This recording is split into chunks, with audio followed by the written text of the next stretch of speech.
satu-satunya Allah yang sungguh mengasihi kami. Sungguh Allah yang tetap memelihara kami dimanapun kami berada. Dan saat ini Tuhan, kami mohon kiranya Engkau juga yang menolong kami ketika kami baca firman-Mu, sehingga kami boleh memahami dan mengerti akan firman-Mu. Dan biarlah Roh Kudus-Mu menolong kami sehingga kami boleh dikuatkan dan dikoreksi di dalam kebenaran firman-Mu. Dan pakailah mulut hamba-Mu ini dengan segala keterbatasannya untuk dipakai sebagai alat-Mu. Hanya dalam nama Tuhan Yesus kami berdoa dan mengucap syukur. Amin. Silakan duduk Bapak Ibu yang dikasihi Tuhan. Shalom bagi kita semuanya. Shalom. Puji syukur kepada Tuhan karena hari ini kita masih dapat berkumpul kembali di tempat kita berada untuk mengikuti ibadah, dan bersyukur hari ini juga kita bersama-sama di tempat ibadah ini. Nah Bapak Ibu yang dikasihi Tuhan, kalau setiap minggu kita diberkati oleh firman Tuhan, itu merupakan anugerah daripada Tuhan, karena di tengah masa seperti ini hanya satu yang bisa menguatkan kita, yaitu Tuhan. Keluarga, teman, itu juga merupakan sarana Tuhan menguatkan kita, tetapi penguatan yang daripada Tuhan yang lebih dalam lagi adalah berasal dari firman Tuhan. Amin. Amin. Mari kita buka Alkitab kita dari Injil Matius pasal 6 ayat 25 sampai 34.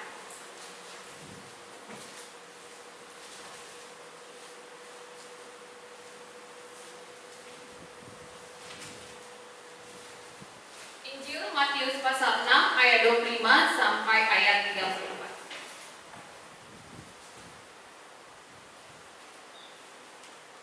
Sudah dapat? Mari kita baca secara bergantian atau secara beresponsoria. Saya ayat yang ganjil, Bapak Ibu Saudara ayat yang genap, demikian seterusnya. Matius 6 ayat 25 sampai 34 yang berjudul hal kekhawatiran. Karena itu aku berkata kepadamu, janganlah khawatir akan hidupmu, akan apa yang hendak kamu makan atau minum, dan janganlah khawatir pula akan tubuhmu, akan apa yang hendak kamu pakai. Bukankah hidup itu lebih penting daripada makanan, dan tubuh itu lebih penting daripada pakaian? Burung di langit yang tidak nabung dan tidak menuai, dan tidak mengumpulkan bekal dalam rumah, namun diberi makan oleh Bapamu yang di surga. Bukankah kamu jauh lebih buruk? Siapakah di antara kamu yang karena kekhawatirannya dapat menambahkan sehasta saja pada jalan hidupnya? Dan mengapa kamu khawatir akan pakaian? Perhatikanlah bunga bakung di ladang, yang tumbuh tanpa bekerja dan tanpa meminta. Namun aku berkata kepadamu, Salomo dalam segala kemegahannya pun tidak berpakaian seindah salah satu dari bunga itu. Jadi jika demikian Allah mendanai rumput di ladang, yang hari ini ada dan besok dibuang ke dalam api, tidakkah Ia akan terlebih lagi mendandani kamu, hai orang yang kurang percaya? Sebab itu janganlah kamu khawatir dan berkata, apa yang kami makan? Apa yang akan kami minum? Apakah yang akan kami pakai? Semua itu dicari bangsa-bangsa yang tidak mengenal Allah. Akan tetapi Bapamu yang di surga tahu bahwa kamu memerlukan semuanya itu. Tetapi carilah dahulu kerajaan Allah dan kebenarannya, maka semuanya itu akan ditambahkan kepadamu. Sebab itu janganlah kamu khawatir akan hari besok, karena hari besok mempunyai kesusahannya sendiri. Kesusahan sehari cukuplah untuk sehari.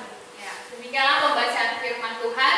Bapak Ibu yang dikasihi Tuhan, tema kita adalah mengapa khawatir.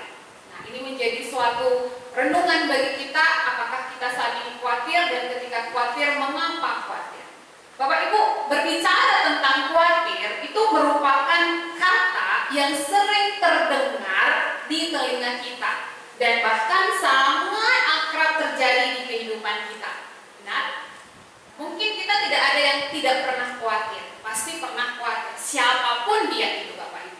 Nah, menurut ahli psikologi yaitu bernama Christine Grove, dia mengatakan seseorang dapat lebih khawatir dibanding dengan orang lain karena ada faktor genetis dan kepribadiannya. Itu berarti Bapak Ibu yang dikasihi Tuhan, rasa khawatir itu merupakan hal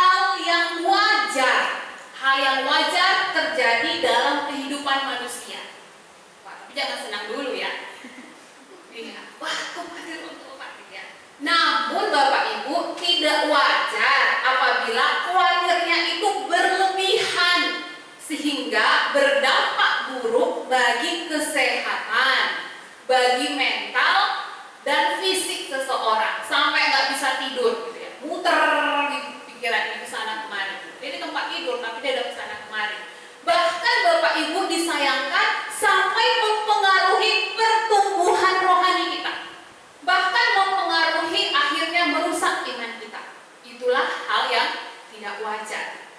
Nah Bapak Ibu, dengan keadaan pandemi sekarang ini, pandemi COVID-19 ini yang melanda dunia mengakibatkan krisis yang sangat besar dalam segala aspek kehidupan, sehingga perasaan takut, cemas akan masa depan mengiringi rasa khawatir setiap orang.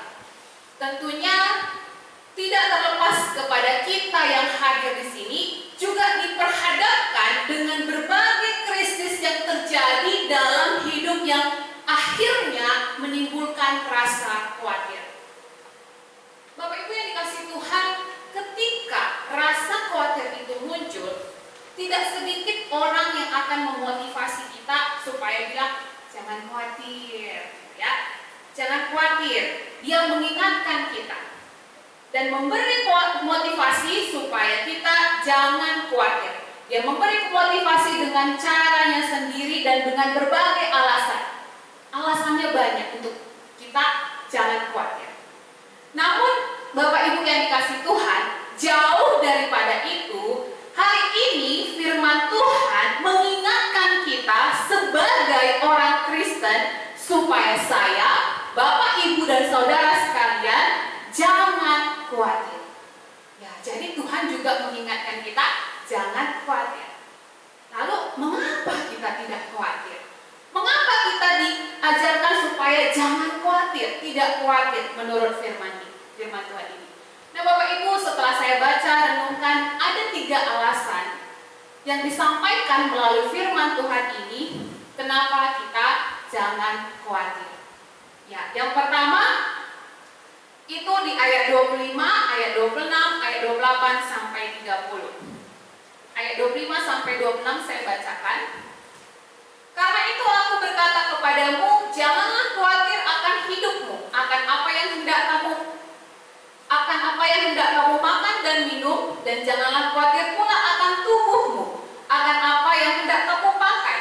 Bukankah hidup itu lebih penting daripada makanan, dan tubuh itu lebih penting daripada pakaian? Pandanglah burung-burung di langit yang tidak menabur dan tidak menuai, dan tidak mengumpulkan bekal dalam lumbung, namun diberi makan oleh Bapamu yang di sorga. Bukankah kamu jauh melebihi burung-burung itu? Ayat 28 sampai 30, minta tolong dibacakan. Dan mengapa kamu khawatir akan pakaian? Perhatikanlah bunga bakung di ladang yang tumbuh tanpa bekerja dan tanpa meminta. Namun aku berkata kepadamu, Salomo dalam segala kemegahannya pun tidak berpakaian seindah salah satu dari bunga itu. Jadi jika demikian Allah memendeni rumput di ladang yang hari ini ada dan besok dibuang ke dalam api, tidakkah Ia akan lebih lagi menendani kamu, hai orang yang kurang percaya? Ya, mantap kompak ya. Salut saya. Terima kasih. Ya Bapak Ibu, alasan yang pertama kenapa kita itu jangan khawatir, yaitu karena ada Allah yang memelihara, Allah yang menjanjikan pemeliharaannya. Kenapa kita tidak boleh, kenapa kita jangan khawatir? Karena ada Allah, Dia memberikan janji pemeliharaannya. Nah Bapak Ibu saudara yang dikasihi Tuhan, seperti yang sudah kita baca tadi, bagian Alkitab ini merupakan menjadi pembahasan kita hari ini. Namun di ayat 25 itu dimulai dengan frase karena itu. Benar? Ya, kita sama kan Alkitabnya karena itu. Nah, kata karena itu ini menunjukkan adanya kesinambungan atau merupakan bagian dari sebelumnya di pasal-pasal sebelumnya. Kalau kita perhatikan di perikop sebelumnya itu Yesus mengajarkan kepada para pendengarnya untuk tidak mengumpulkan harta di bumi. Iya, untuk mengabdi kepada Allah saja, bukan kepada mamon atau kepada kekayaan. Nah, saudara-saudara, pertanyaannya sekarang, kalau kita tidak mengumpulkan harta di bumi, bagaimana kita bisa mencukupi kebutuhan kita? Kalau Tuhan suruh, jangan mengumpulkan harta di bumi gitu. Kalau Tuhan suruh mengumpulkan harta di sorga. Nah, untuk mengerti hal ini kita akan belajar secara konteksnya. Nah, Bapak Ibu, konon pada zaman Yesus hidup, kebanyakan orang itu hanya memiliki kebutuhan-kebutuhan yang mendasar, yakni makanan, minum, pakaian, dan tempat tinggal. Hanya itu yang mereka miliki. Sedikit sekali orang yang memiliki lebih daripada itu. Misalnya punya kuda gitu ya, punya apa lagi ya, punya mobil, dulu nggak ada mobil sebenarnya ya, atau rumah atau bagaimana, atau ladang gitu ya, tanah, itu jarang sekali. Kebutuhan mereka pada dasarnya itu adalah makan, minum, pakaian, dan tempat tinggal, itu saja.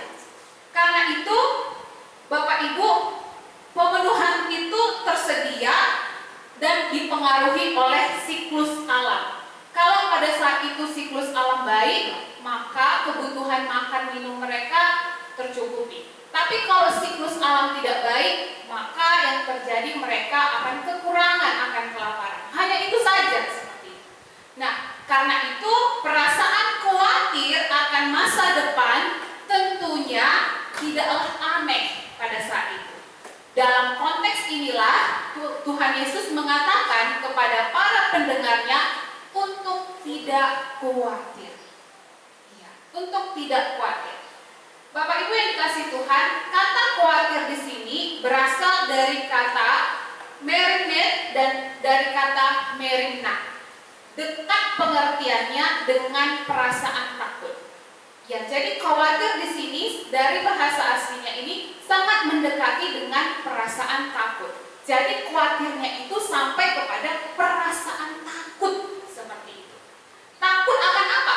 Takut akan masa depan, yaitu takut akan ketidakcukupan kebutuhan hidup. Bagaimanakah akhirnya Yesus meyakinkan para pendengarnya untuk tidak khawatir?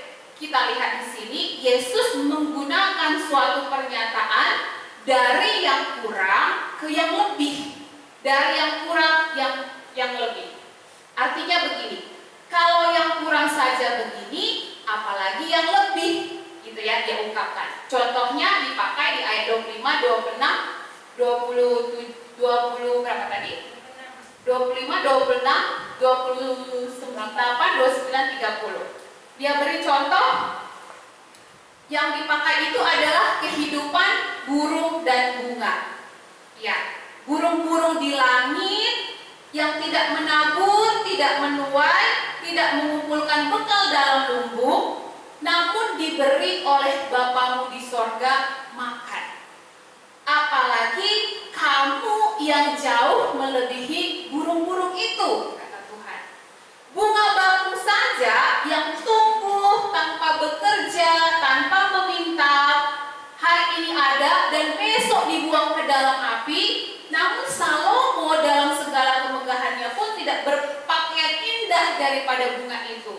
Apalagi kamu, kalau burung-burung dan bunga saja Allah pelihara, apalagi manusia yang segambar dan serupa dengan Allah. Kalau burung dan bunga saja Tuhan pelihara, apalagi Bapak Ibu Saudara sekalian yang segambar dan serupa dengan Allah.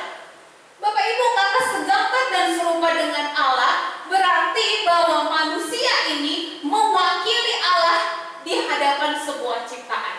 Artinya kita sebagai manusia adalah ciptaan yang paling tertinggi dari ciptaan-ciptaan yang lain. Nah, kalau Bapak Ibu di rumah aja punya anjing dipelihara, apalagi Bapak Ibu sekalian. Kalau Bapak Ibu lihat burung di udara, dia setiap pagi berkicauan, dia tetap ada, itu karena Tuhan yang pelihara. Apalagi saya dan Bapak Ibu sekalian. Kalau kita melihat ada bunga yang sangat indah, berarti hari ini ada dan besok tidak ada lagi, lalu muncul lagi, itu Tuhan pelihara. Apalagi kita ciptaan yang lebih tinggi daripada bunga bakung atau bunga yang lain. Nah, Bapak Ibu Saudara yang dikasihi Tuhan, artinya di sini bahwa Allah itu memelihara semua ciptaannya. Nah, Bapak Ibu yang dikasihi Tuhan, ada seorang profesor dogmatik yang bernama Gerrit Berghoven akhirnya membagi providensia Allah. Providensia Allah itu artinya dia membagi pemeliharaan Allah itu apa saja.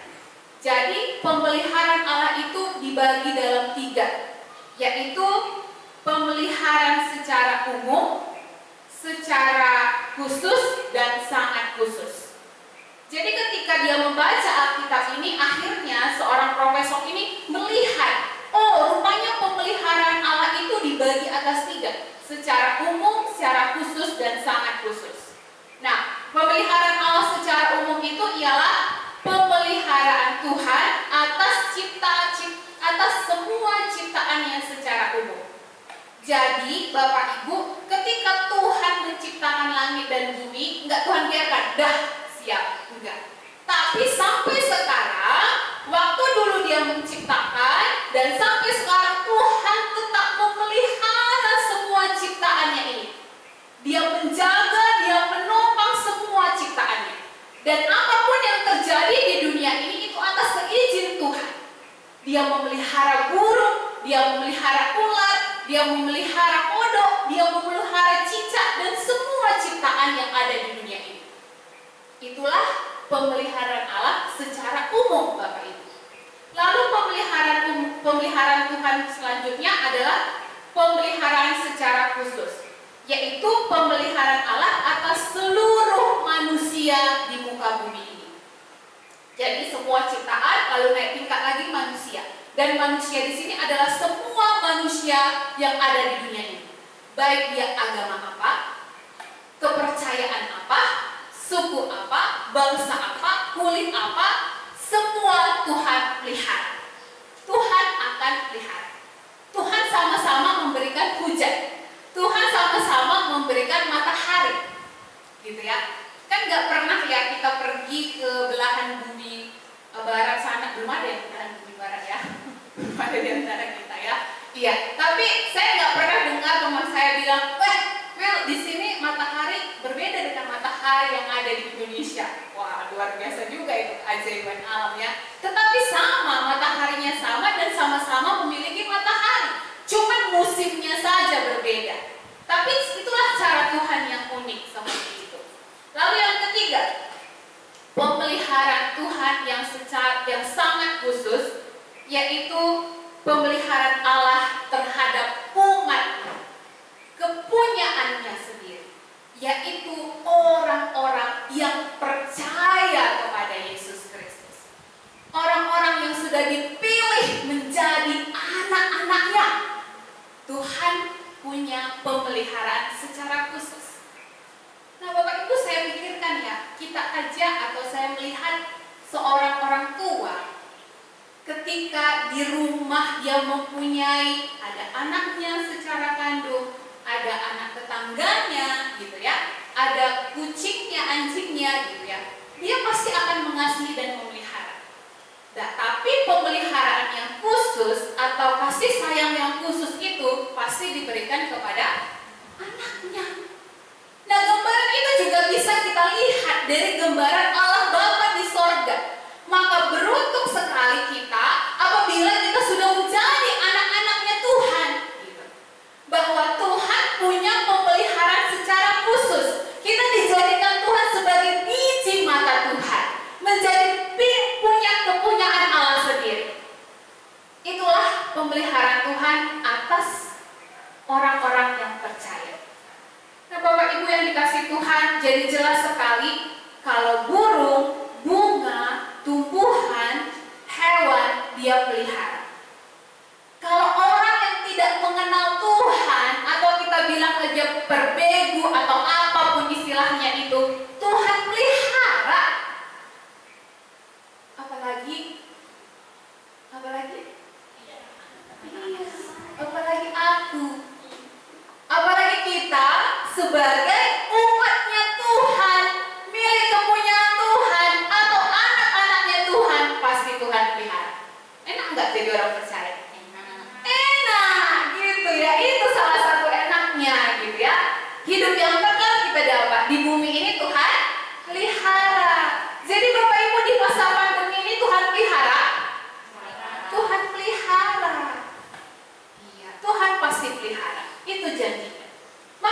bilangnya di ayat 26 tadi, pandanglah burung-burung di langit yang tidak menabur dan tidak menuai dan tidak mengumpulkan bekal dalam lumbungmu, namun diberi oleh makan Bapamu yang di sorga.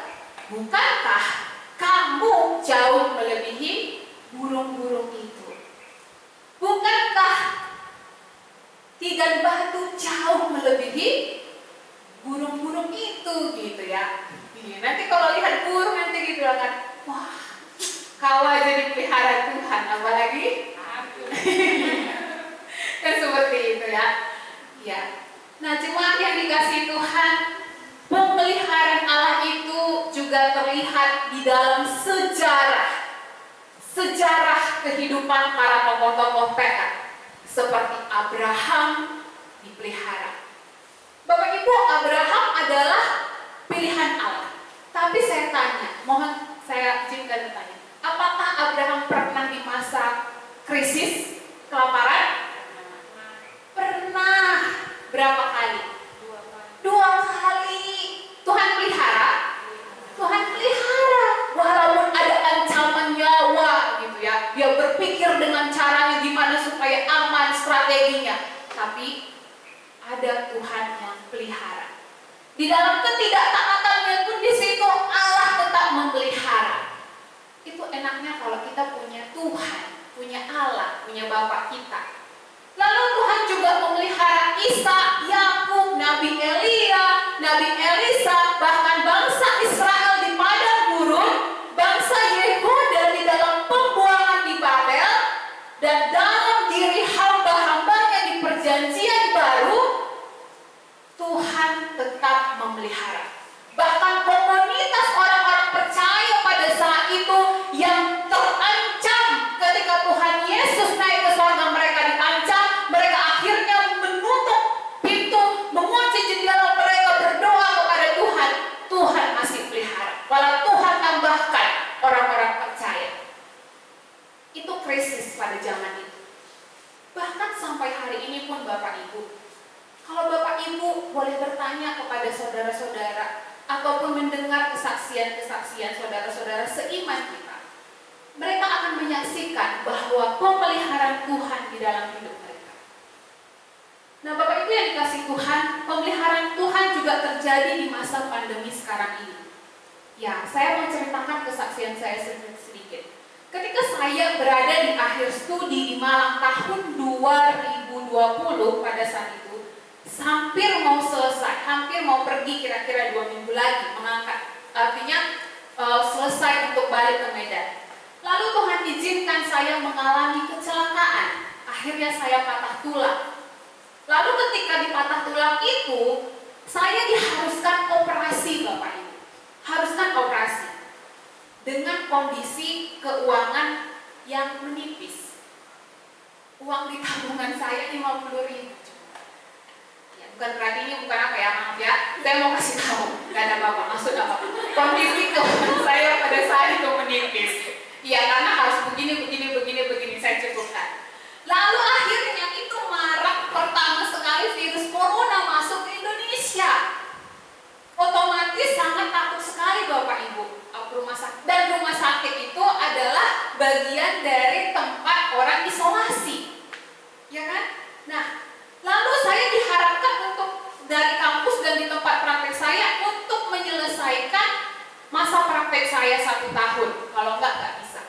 Nah, Bapak Ibu, ketika di dalam krisis seperti itu di depan, apa yang terjadi? Seperti mau teriak, seperti itu, gitu ya. Seperti kita di depan mau belajar jalan ke depan, nggak bisa, ke belakang nggak bisa, ke kiri kanan nggak bisa, kemana? Hanya kepada Tuhan. Saya stres, hampir down. Namun disitulah saya melihat bahwa Tuhan itu ada. Ketika iman saya mulai agak down, Tuhan itu ada. Lalu Tuhan bilang di Matius 6 ini, Bapamu tahu apa yang engkau perlukan. Bapamu, kata Bapak. Di situ saya tersentak. Aku punya Bapak rupanya. Aku gak sendirian. Bapak Ibu di Malang sendirian, jauh dari persekutuan orang percaya, jauh dari orang tua saya, jauh dari bibi rohani, ibu rohani, bapak rohani, semuanya seperti itu ya. Jauh dari semuanya itu. Ya, dan saya tidak mau mengungkapkannya kepada mereka. Karena salah satu kejelekan saya adalah takut merepotkan orang lain. Padahal di dalam pikiran juga sudah repot gitu ya. Nah, dengan rasa khawatir dan pemikiran seperti itu, akhirnya saya membawakan kekhawatiran itu kepada Allah Bapa yang di sorga. Saya ceritakan, ini Tuhan, gak tahu aku Tuhan, ini. Ya, apakah langsung datang uangnya? Tring. Enggak, belum Bapak Ibu, enggak seperti itu ya. Nah, tapi puji Tuhan, cara Tuhan luar biasa. Saya bisa dioperasi, lalu saya bisa lulus, saya bisa mengerjakan skripsi sambil kaki sudah nggak bisa berjalan sambil kerjakan skripsi gitu ya, masa pemulihan. Lalu akhirnya saya bisa praktek, bisa kembali lagi ke Medan. Pada saat itu pesawat sangat sedikit dan harganya sangat mahal.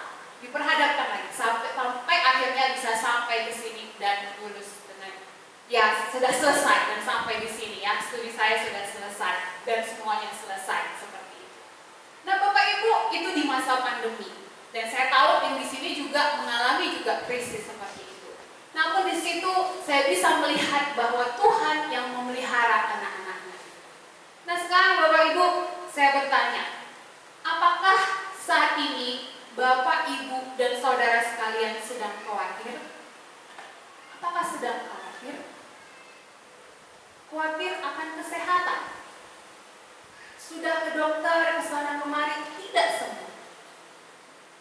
Khawatir akan pendapatan yang bukan semakin bertambah, tetapi semakin berkurang. Pengeluaran semakin banyak.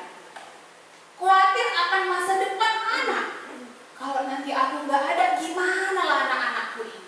Gimana nanti sekolahnya? Lalu bagi orang yang muda, apa khawatirnya? Iya, benar sekali. Khawatir akan teman hidup. Sekali. Iya, khawatir akan teman hidup.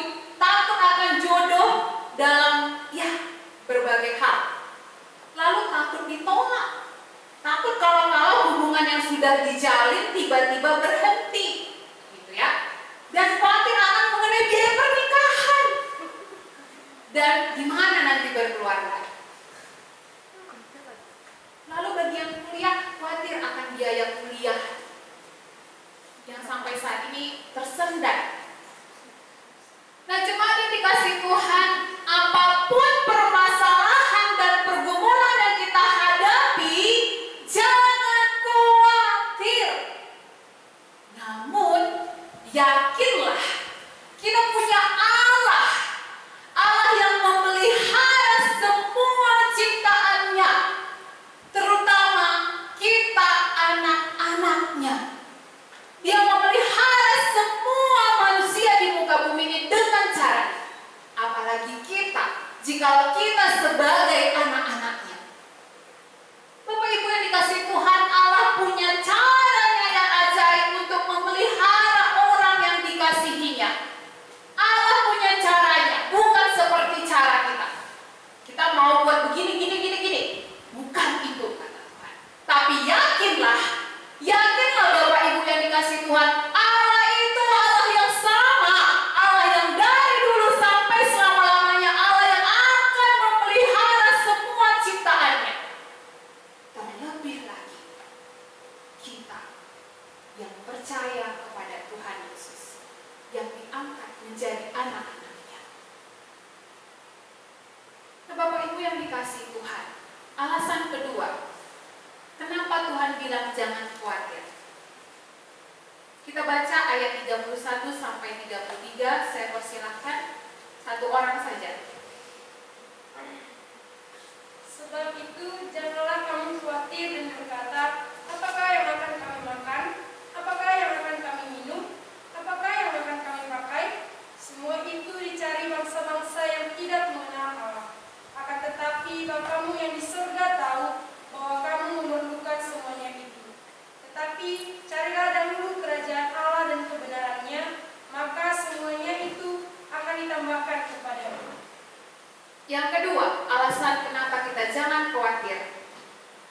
Karena kekhawatiran itu bukanlah sifat atau karakteristik orang yang percaya sama Tuhan. Nah, Bapak Ibu dan Saudara yang kasih Tuhan, ada pendapat yang mengatakan bahwa khawatir itu manusiawi. Tapi pendapat itu ditujukan kepada manusia pada umumnya. Lalu bagaimana dengan kita sebagai orang yang sudah belajar mengenal Tuhan, atau lebih lagi sebagai orang yang sudah percaya kepada Tuhan? Bagaimana yang Tuhan mau? Nah, di dalam teks Alkitab pada hari ini, di mana ini di pasal 6 ini berada di pasal 5 dan di pasal 7. Kita bisa melihat pasal 5 itu judulnya adalah khotbah di atas bukit, pasal 5 sampai pasal 7. Nah, pasal 5 sampai pasal 7 ini adalah merupakan bagian khotbah Tuhan Yesus berada di atas bukit. Nah, di pasal 6 ini itu merupakan bagian dari manifesto kerajaan Allah. Manifesto kerajaan Allah artinya merupakan bagaimana seharusnya orang percaya itu hidup. Nah, khotbah di bukit ini menunjukkan bagaimana seharusnya para warga kerajaan Allah itu hidup. Nah, kalau kita sebagai warga kerajaan Indonesia, ada ya syarat-syaratnya untuk menjadi warga negara ya. Nah, bagi warga kerajaan Allah di pasal 5 sampai 7 merupakan bagian seharusnya para warga kerajaan Allah itu hidup. Dan di dalam perikop di ayat 31 sampai 33, Yesus berkata kepada para pendengarnya demikian, "Sebab itu janganlah kamu khawatir dan berkata, apakah yang akan kami makan? Apakah yang akan kami minum? Apakah yang kami pakai?" Semua itu dicari bangsa-bangsa yang tidak mengenal Allah. Tetapi kamu yang kenal Allah, kamu yang mengaku orang percaya, kamu yang mengaku sebagai anak-anak Tuhan, kita baca di ayat 33 sama-sama. 1, 2, 3 ya. Tetapi carilah dahulu kerajaan Allah dan kebenarannya, maka semuanya itu akan ditambahkan kepadamu. Iya, Bapak Ibu yang dikasih Tuhan, inilah bagian kita. Kalau bagian ini merupakan sebagai bagian yang seolah-olah kontras. Kalau apa yang dimakan, apa yang dipakai, semuanya itu dicari bangsa-bangsa yang tidak mengenal Allah. Itu orang yang tidak mengenal Allah mencari hal-hal jasmani. Gimana makan kita nanti? Bagaimana pakaian kita nanti? Gimana nanti kita gitu ya, secara jasmani. Itu bagian orang yang tidak mengenal Allah. Namun bagian kita yang sudah belajar mengenal Allah dan menjadi orang Kristen atau orang percaya diarahkan untuk memprioritaskan satu saja dalam pencarian kita. Yaitu apa? Kerajaan Allah dan kebenarannya.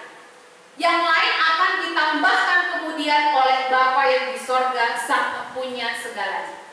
Nah, Bapak Ibu, apakah maksud memprioritaskan pencarian kita pada kerajaan Allah?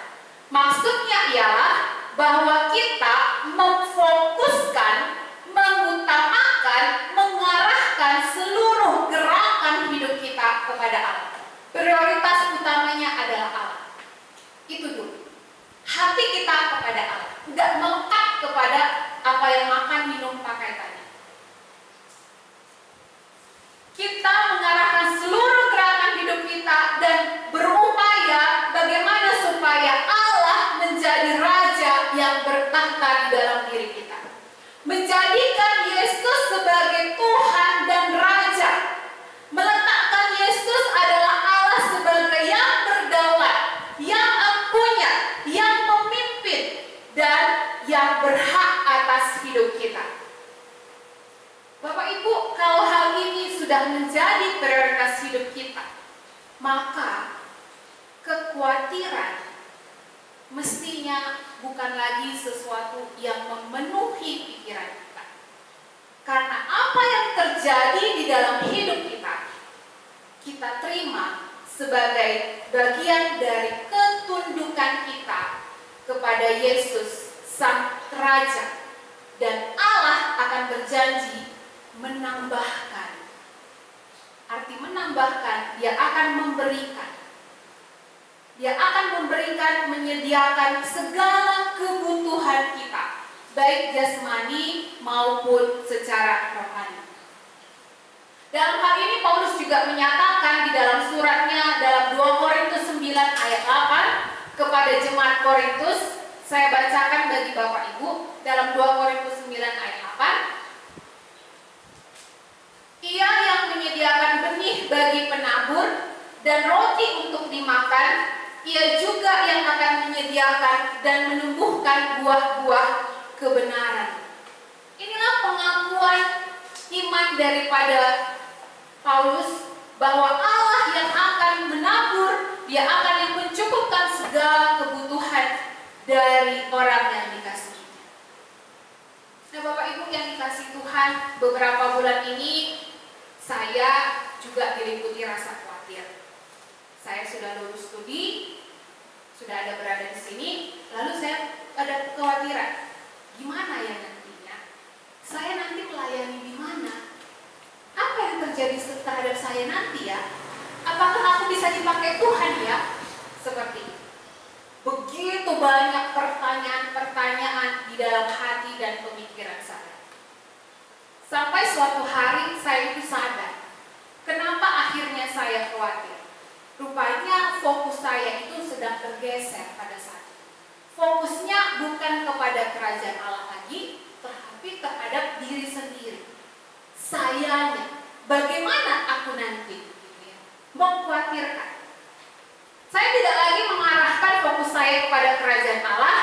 Saya sudah kehilangan sikap seorang prajurit kerajaan Allah itu. Itulah yang menyebabkan pikiran-pikiran saya muncul yang lain-lain dan timbul akhirnya menggelisahkan saya. Nah, Bapak Ibu yang dikasihi Tuhan, kekhawatiran bukanlah karakteristik orang percaya. Sebab orang percaya berfokus pada memprioritaskan kerajaan Allah. Bukan berarti kita tidak melakukan aktivitas kita di dunia ini seperti jualan, kuliah, atau yang lain. Namun ketika kita melakukan hal itu, apa prioritas kita? Apa yang kita kejar melalui itu? Apakah lewat semua yang Tuhan berikan itu prioritasnya untuk kerajaan Allah atau untuk kepentingan pribadi anak cucu kita, anak cucu, cicit gitu ya, sampai 7 keturunan? Apakah itu menjadi prioritas kita? Apakah yang sedang membuat kita khawatir hari ini, Bapak Ibu? Apakah anak, kesehatan, makan, minum, pakai, nilai, cita-cita, masa depan, jodoh? Mungkinkah kita sebenarnya sekarang sedang memikirkan kepentingan kita sendiri? Mungkinkah kita sudah kehilangan fokus kita kepada kerajaan Allah? Bapak Ibu yang dikasihi Tuhan, segeralah kembalikan fokus ke arah yang seharusnya, yaitu carilah dahulu kerajaan Allah. Fokuskan kerajaan Allah dan kebenarannya, sehingga damai sejahtera dari Allah akan melampaui dan memenuhi hidup kita. Apakah kita sudah terjebak dalam rutinitas kegiatan kita sampai akhirnya kita lupa berdoa, lupa baca firman, lupa bersyukur kepada Tuhan, lupa belajar firman Tuhan karena sibuk? Bapak Ibu, waktu tetap 24 jam, gak akan bisa bertambah. Tetapi di dalam 24 jam itu begitu banyak kebaikan yang Tuhan berikan bagi fokus kita sudah beralih kepada Tuhan. Tuhan ingin supaya kita memprioritaskan Dia. Hati kita fokus, tujuan kita untuk kerajaan Allah. Itulah yang Tuhan inginkan.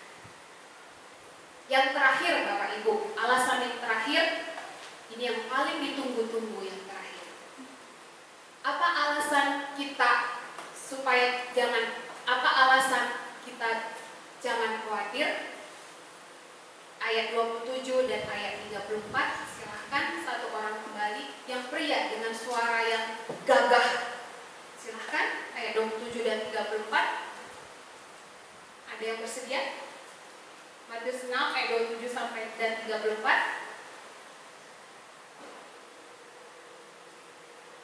Siapakah di antara kamu yang karena kekhawatirannya dapat menambahkan sehasta saja pada jalan hidupnya? Sebab itu, janganlah kamu khawatir akan hari besok, karena hari besok mempunyai kesusahannya sendiri. Kesusahan sehari cukuplah untuk sehari. Ya, alasan ketiga dari ayat 27 dan 34 itu adalah karena kekhawatiran itu enggak ada gunanya. Cuman yang dikasih Tuhan di dalam ayat 27, Yesus mengajukan pertanyaan secara retoris. Dia katakan, siapa di antara kamu karena kekhawatirannya dapat menambahkan sehasta saja pada jalan hidupnya?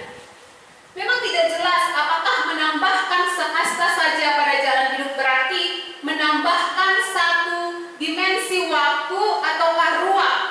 Namun yang jelas dari kalimat ini, Yesus mengatakan bahwa kekhawatiran itu nggak ada gunanya. Karena kekhawatiran itu tidak membawa kemajuan apa-apa. Kita akan berkutat pada kecemasan, kita akan terus diliputi perasaan khawatir, kita tidak akan membuat kita semakin maju rohani kita. Dan sehari pun kalau kita dipenuhi kekhawatiran itu, kita lebih lelah dibandingkan sehari kita bekerja secara fisik. Karena itu di ayat 34 Yesus katakan, sebab itu janganlah kamu khawatir akan hari besok, karena hari besok mempunyai kesusahannya sendiri. Kesusahan sehari cukuplah untuk sehari. Bapak Ibu yang dikasih Tuhan, setiap hari ada kesulitannya sendiri. Sama seperti hari ini juga ada anugerahnya sendiri. Jadi setiap hari ada kesusahan, namun setiap hari juga ada anugerah dari Allah. Ketika kita dipenuhi oleh kekhawatiran akan hari besok, maka kita akan jadi kurang peka akan apa yang Tuhan anugerahkan hari ini. Kita nggak akan bisa melihat jelas apa pemberian Tuhan hari ini. Kita itu udah khawatir akan 5 tahun ke depan, atau seminggu ke depan, atau berpuluh tahun ke depan. Bahkan kita tidak akan bisa menikmati anugerah yang Tuhan berikan hari ini. Kita akan dipenuhi dengan rasa kekhawatiran kita, sampai kita tidak menyisakan ruang untuk menikmati anugerah Tuhan yang tercurah demi hari. Kita sibuk memikirkan masa depan anak kita, tapi anak yang Tuhan anugerahkan bagi kita di depan kita, kita tidak menikmati hubungan bersama dengan Dia. Kita memikirkan akan pasangan kita, bagaimana nanti kehidupannya ke depan, tapi kita tidak menikmati hubungan dengan suami istri kita pada hari ini. Bukankah anak, suami, dan semuanya itu adalah anugerah daripada Tuhan? Kita tidak menikmati dan bersyukur atas semua yang Tuhan berikan hari ini, kesehatan kita hari ini. Kita capek memikirkan gimana nanti kalau aku mati. Bapak Ibu, ketika kita diliputi rasa khawatir, kita tidak akan bisa menikmati, mengecap kebaikan Tuhan itu yang sudah diberikan. Maka kekhawatiran itu nggak ada gunanya kalau berlarut-larut, Bapak Ibu. Nah, Bapak Ibu yang dikasih Tuhan, suatu hari ada seorang ibu yang menyuruh suatu asisten rumah tangganya untuk menyusun kebutuhan dapur setelah dia belanja supaya disimpan di dalam kulkas.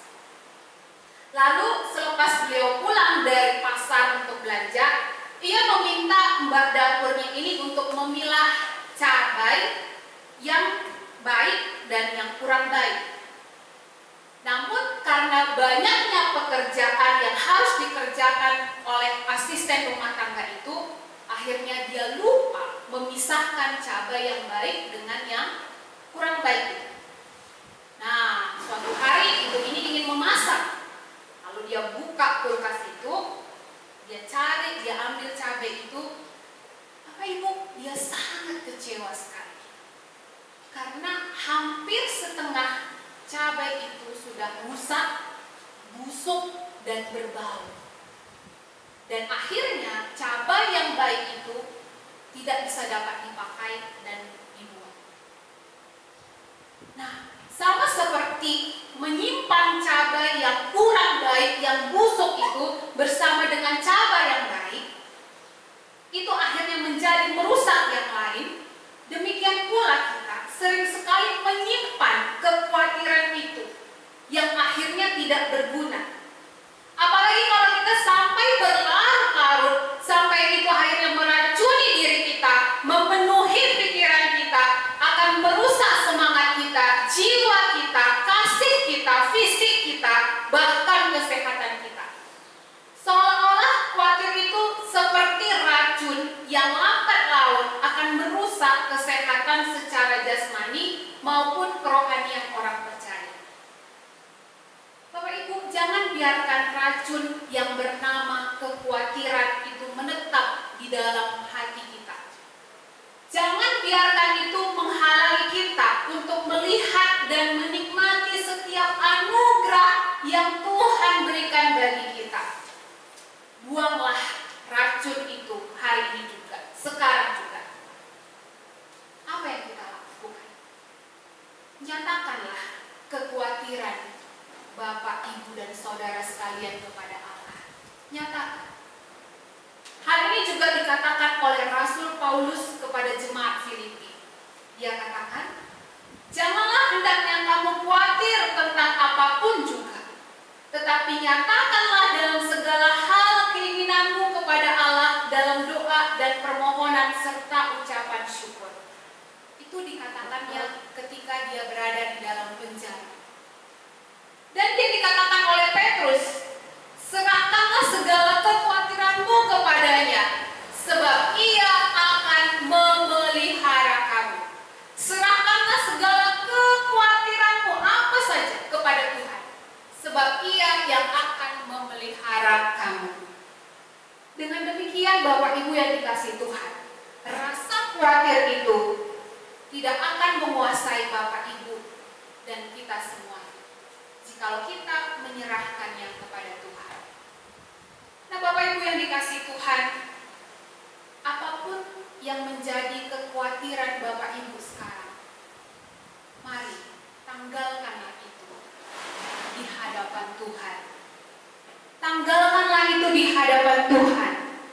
Mari kita menaruhkan percaya sepenuhnya kita kepada Allah yang akan menyertai dan memelihara. Yakinlah Bapak Ibu, Allah itu adalah Allah yang memelihara semua ciptaan. Apalagi kita sebagai orang yang dikasihi. Taruhkanlah percaya kita sepenuhnya kepada Allah. Jangan ragu.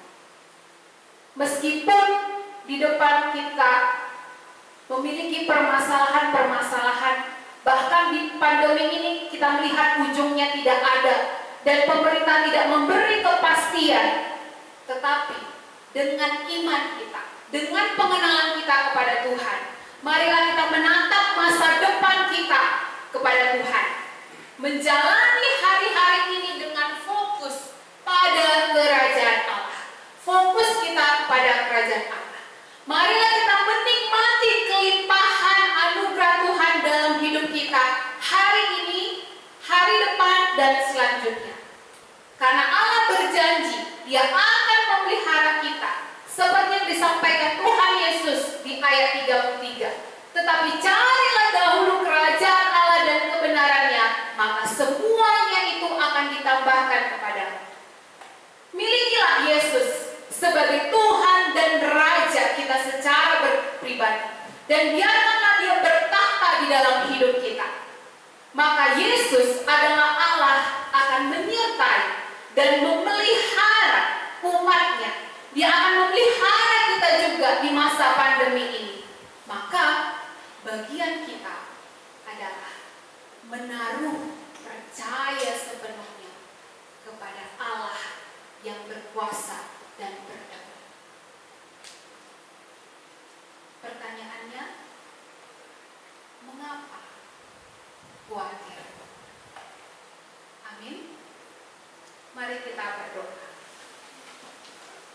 Bapak Ibu, hari ini kita sudah mendengarkan firman Tuhan. Ambil sikap untuk berdoa. Responi firman Tuhan.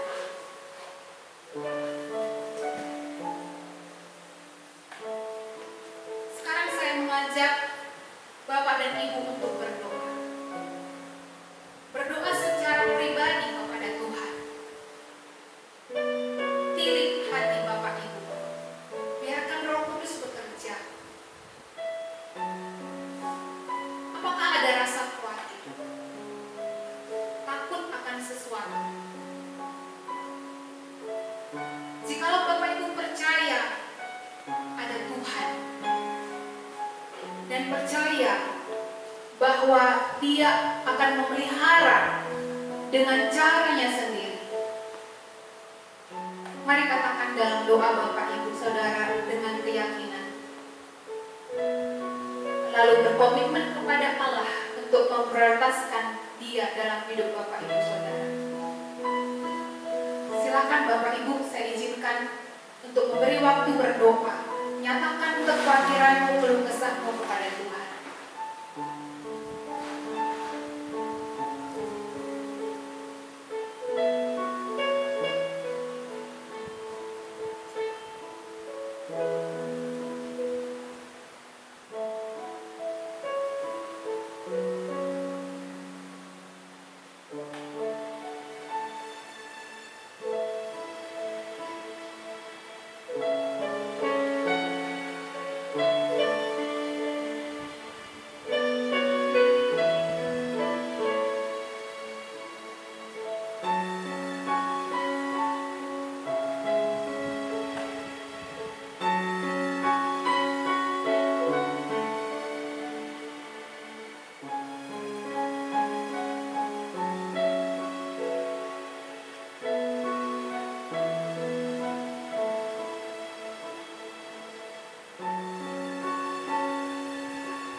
Bapa yang di sorga, saat ini kami percaya Engkau hadir dan Engkau sudah berfirman melalui kami membaca firman-Mu, dan dalam hati kami Engkau juga berfirman melalui Roh-Mu yang kudus. Kami sudah mengutarakan Tuhan setiap pergumulan kami, kekhawatiran kami, ketakutan kami kepadamu. Kami memohon kiranya Tuhan menguatkan kami dan menaruh percaya kami sepenuhnya kepada Allah yang memelihara. Tuhan, di depan sangat gelap Tuhan. Tapi kami tidak sendiri. Kami punya Allah yang memelihara, yang berdaulat dan berkuasa atas hidup semua makhluk, terutama bagi kami, orang yang dikasihinya. Terima kasih Tuhan. Inilah doa kami. Hanya dalam nama Tuhan Yesus kami berdoa dan mengucap syukur. Amin.